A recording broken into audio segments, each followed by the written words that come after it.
Finding the perfect home in a great area at the right price takes a concentrated effort and usually the expertise of a local real estate agent.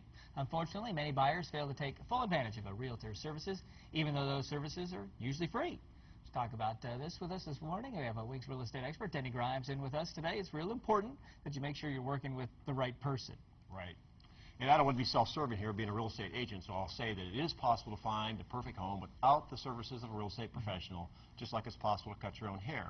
But the probability of a successful outcome on either event is pretty low. Right. If you know, you may think you know what you're doing, but you don't necessarily know what you're doing. Right. But I'm going to share some information that most buyers don't know, because there are 3 ways you can pick an agent, and how and why you pick one will determine the probability of a successful outcome. All right. Because other than expertise, what agents bring to the tables that buyers sometimes forget or overlook is, number 1, leverage, which means they're working behind the scenes for the buyer.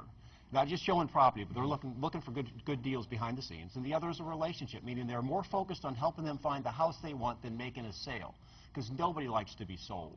So you put those 2 things in your corner. One of the ways you can find them is the random way, which you say is the worst way. The worst way is random. It means that the buyer's working with multiple agents, and there's no rhyme or reason who they're talking to. They'll call on 10 ads or 10 signs, and whoever answers the phone, and sometimes the person who answers the phone is the least experienced. That's who they're working with. And so they may talk to 10 people in one particular day, and so there's no leverage, no relationship. That's the worst way. And you said they're calling a lot of realtors too and saying, hey, call me when you get a good deal. Yeah. And they're forgotten when the phone is hung up. Yeah, they're not calling them. You're when you busy get a good enough deal. as it is. That's right. Second way, the rational way. Rational way. Now, these people are working with more than one agent, but there's generally a rational reason why. For example, I had a call this week. A lady asked me if I'm the listing agent. Her model was she wanted to work with a listing agent only. Now, that's rational, and there's some leverage, but no relationship.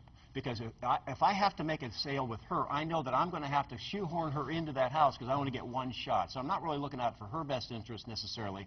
I'll have to make a sale. But there's at least some rational benefit. And the third reason, and the third way to pick an agent is the relationship one. And that is where a buyer has established a relationship exclusively with one agent.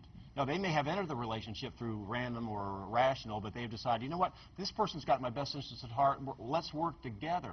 And then magic happens because, you know, when good deals come on the market, they sell very quickly. And you want that agent who's sitting in the office first thing in the morning looking at all the new inventory, and when that new listing hits, they're going to call the clients they have a relationship with and say, hey, you know, Rob, we better go look at this.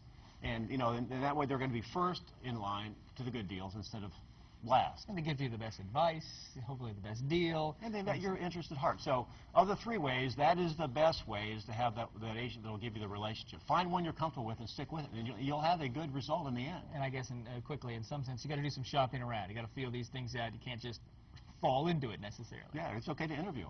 It's okay to interview. That's right. All right, good advice, Denny. Hopefully we'll find a good realtor and get some homes, more homes sold in this market. We'll come right back. Top stories and weather and traffic are after this.